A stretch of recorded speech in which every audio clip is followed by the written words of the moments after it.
ఇక రాజకీయాల్లో ఎప్పుడు ఏ జరుగుతుందో ఊహించడం కష్టం. ఎందుకంటే రాజకీయాలు ఊసరవెల్లి కంటే వేగంగా మారుతాయి. రాజకీయాల్లో శాశ్వత మిత్రులు, శాశ్వత శత్రువులు ఉండరు. ఇవాళ ఇటువైపు ఉన్నోళ్ళు అటువైపుకు, అటువైపు ఉన్నోళ్ళు ఇటువైపునకు మారిపోతుంటారు. ఇదంతా కేవలం వారు రాజకీయాల్లో మనుగడ సాగించడానికి అన్నది వేరే చెప్పనక్కర్లేదు. ఆయా పార్టీలో రాజకీయ నేతలు ఎందుకు ఎలాంటి టర్న్ తీసుకుంటారో ఊహించడమే కష్టం. కానీ ఇవన్నీ కూడా పార్టీ కేంద్ర కార్యాలయాల్లో జరుగుతుంటాయి. నాయకులు ఎలా రంగులు మార్చుతారు, పార్టీలు నిర్ణయాలను ఎలా మార్చుకుంటాయనేది తెలుసుకోవాలని ప్రజలు ఎంతో ఆసక్తిగా ఉంటారు. అందుకే ప్రజలకు నేరుగా ఆయా పార్టీలో ఏం జరుగుతుందో చెప్పాలనే ఉద్దేశంతో Raj news party head quarters కార్యక్రమాన్ని ప్రారంభించింది. ఈ కార్యక్రమంలో ఆయా పార్టీలు తీసుకుంటున్న వివిధ నిర్ణయాలను, అంశాలను మీ ముందుకు మా ప్రతినిధులు తీసుకొస్తారు.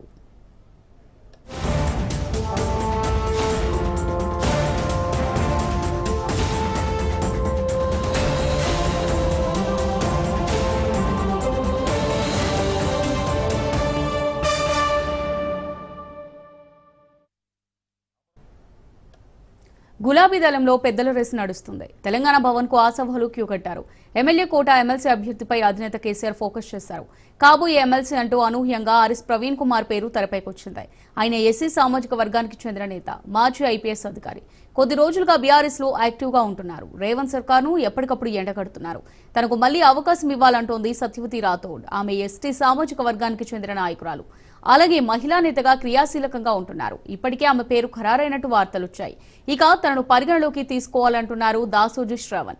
బీసీ సామాజిక వర్గానికి చెందిన దాసోజు శ్రవణ్ మాటల మాంత్రికుడు. ప్రత్యర్థులను తన సొంత మాటలతోనే చిత్తు చేస్తారు. దీంతో సామాజిక వర్గాల వారిగా లెక్కలేస్తున్నారు గులాబీ బాస్. ఎవరికిస్తే లాభమో బేరీజు వేసుకుంటున్నారు. రేపటి కీలక సమావేశంలో నేతలతో కేసీఆర్ చర్చించే అవకాశం ఉంది. ఎల్లుండి అభ్యర్థిని ప్రకటించనున్నట్టుగా సమాచారం. రైట్ గా దీనికి సంబంధించి మరిన్ని డీటెయిల్స్ మా రిపోర్టర్ సైదులు అందిస్తారు. సైదులు, మరి గులాబీ దళంలో పెద్దల రేసు నడుస్తుంది. మరి తెలంగాణ భవన్ కు ఆశావాహులు క్యూ కట్టినట్టుగా తెలుస్తుంది. మరి ఎమ్మెల్యే కోట ఎమ్మెల్సీ అభ్యర్థిపై అధినేత కేసీఆర్ ఎలాంటి నిర్ణయం తీసుకునే అవకాశం ఉంది? దీనికి సంబంధించి డీటెయిల్స్ ఏంటి? ఎస్ అమూల్య, ఎమ్మెల్యే కోట ఎమ్మెల్సీ అభ్యర్థులందరూ కూడా తెలంగాణ భవన్ చుట్టూ తిరుగుతున్నారు. ఎర్రవల్లి వ్యవసాయ క్షేత్రానికి కేసీఆర్ అపాయింట్మెంట్ కోసం ఎదురు చూస్తూ ఉన్నారు. ముఖ్యంగా అన్ని సామాజిక వర్గాల నుంచి, ముఖ్యంగా ఎస్టీ, ఎస్సీ, బీసీ, మైనార్టీ సామాజిక వర్గాల నుంచి అభ్యర్థిని ప్రకటిస్తే బాగుంటుందని చెప్పేసి ఇప్పటికే బీఆర్ఎస్ పార్టీ భావిస్తున్న నేపథ్యంలో కేసీఆర్ కూడా ఎవరికిస్తే బాగుంటుందని దానిపైన రేపు సాయంత్రము బీఆర్ఎస్ పార్టీ ముఖ్య నాయకులతోటి ఆయన సమావేశం అవుతున్నట్టుగా కూడా మనకి పార్టీ వర్గాల ద్వారా విశ్వసనీయ సమాచారం. రేపు పార్టీ నాయకులతోటి కేసీఆర్ భేటీ అయిన తర్వాత అభ్యర్థి నిర్ణయిస్తారు. నిర్ణయించిన తర్వాత ఎల్లుండి ప్రకటన ఉంటుందని చెప్పేసి కూడా మనకి బీఆర్ఎస్ పార్టీ వర్గాల నుంచి వస్తున్నటువంటి సమాచారం. సో ఇక ఎవరికి ఇస్తారన్న దానిపైన చూస్తే మాత్రము ప్రస్తుతం అయితే మాత్రము ఇటు అనూహ్యంగా ఎస్సీ సామాజిక వర్గం నుంచి ఆర్ఎస్ ప్రవీణ్ కుమార్ పేరు తెరపైకి వచ్చింది. అంటే మొన్నటి వరకు కూడా ఎస్టీ సామాజిక వర్గానికి చెందినటువంటి మాజీ మంత్రి, ప్రస్తుత ఎమ్మెల్సీగా ఉన్నటువంటి సత్యవతి రాథోడ్కి మరోసారి అవకాశం, ఎమ్మెల్యే కోటాలో ఎమ్మెల్సీ అభ్యర్థిగా అవకాశం బీఆర్ఎస్ పార్టీ ఇస్తుందని చెప్పేసి కూడా అందరూ భావించారు. కానీ అనూహ్యంగా ఇటు ఎస్సీ సామాజిక వర్గం నుంచి ఆర్ఎస్ ప్రవీణ్ కుమార్కి మరోసారి అంటే ఆర్ఎస్ ప్రవీణ్ కుమార్ పేరు తెరపైకి వచ్చింది. చూడాలి మరి ఆయన పేరు మరి ప్రకటిస్తారా లేదా తెలియదు. కానీ మొత్తానికైతే మాత్రం అనూహ్యంగా ఆయన పేరు కూడా తెరపైకి వచ్చింది. ఇక ఎస్టీ సామాజిక వర్గం నుంచి సత్యవతి రాథోడ్కి మరొకసారి అవకాశం ఇవ్వాలని చెప్పేసి, అది కూడా మళ్ళీ ఆమె మహిళ కాబట్టి మహిళకిస్తే చాలా బాగుంటుందని చెప్పేసి కూడా ఇటు ఎస్టీ సామాజిక వర్గం నుంచి కొందరు అభిప్రాయపడుతున్నట్టుగా కూడా సమాచారం. ఇక బీసీ సామాజిక వర్గం నుంచి చూస్తే మనకి గ్రేటర్ హైదరాబాద్ నుంచి దాసోజు శ్రవణ్, ఎందుకంటే ఆయన గతంలో గవర్నర్ కోటాలో ఎమ్మెల్సీ ఇక ఆయన్ని నామినేట్ చేసినప్పటికీ అప్పుడు ఉన్నటువంటి గవర్నర్ తమిళిసై సౌందరరాజన్ తిరస్కరణ నేపథ్యంలో ఆయన కూడా మరోసారి ఎమ్మెల్యే కోట ఎమ్మెల్సీ అభ్యర్థిగా నాకు అవకాశం ఇవ్వండి, బీసీ సామాజిక వర్గానికి చెందిన వ్యక్తిగా కాబట్టి అవకాశం ఇవ్వండి అంటూ ఆయన కూడా ఇటు తెలంగాణ భవన్ చుట్టూ ఇటు కేసీఆర్ అపాయింట్మెంట్ కూడా కోసం ఎటు చూస్తున్నట్టుగా కూడా మనకి సమాచారం.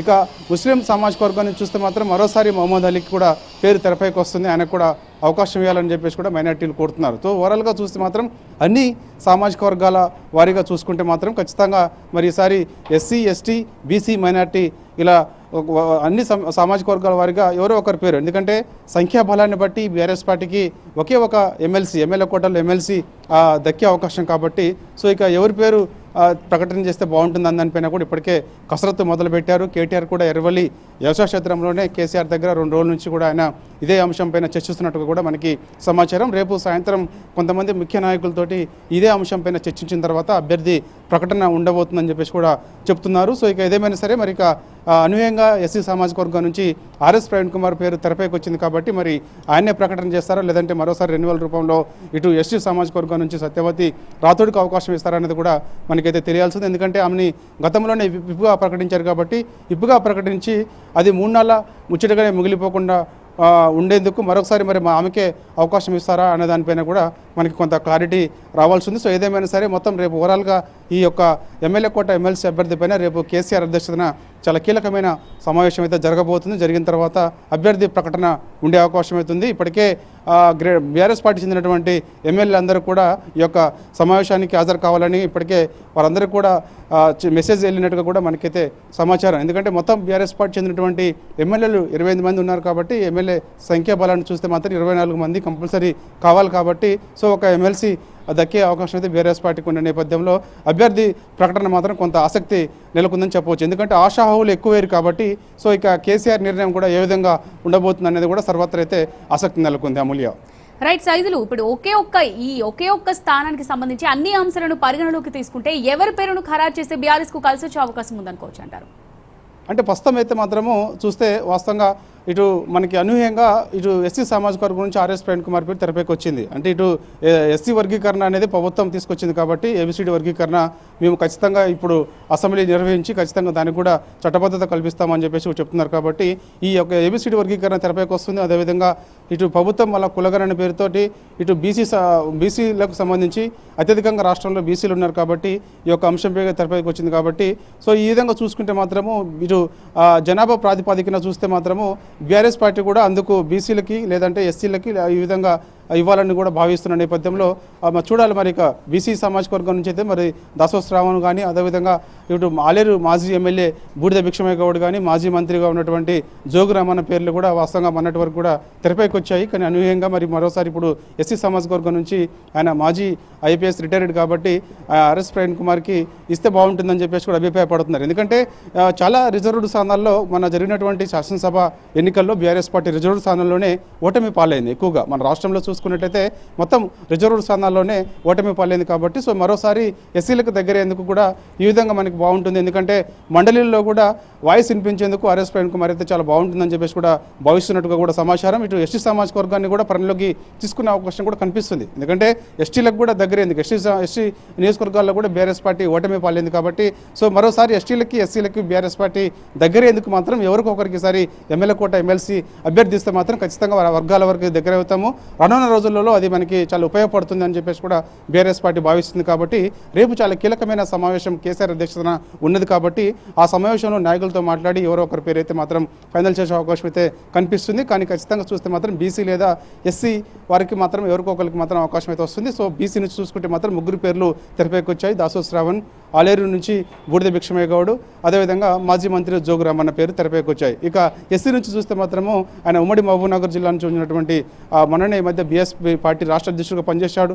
అప్పుడు తర్వాత పార్టీకి రాజీనామా చేసి బీఆర్ఎస్లో చేరారు కాబట్టి ఆయనకు కూడా రాజకీయ భవిష్యత్తుకి హామీ కేసీఆర్ ఇచ్చినట్టుగా కూడా మనకి సమాచారం. దానిలో భాగంగానే ఈసారి ఎమ్మెల్యే కోట ఎమ్మెల్సీ అభ్యర్థి కూడా ఆయనకి ఇస్తారని చెప్పేసి కూడా జోరుగా అయితే చర్చ జరుగుతుంది. Amulya right, thanks for the updates.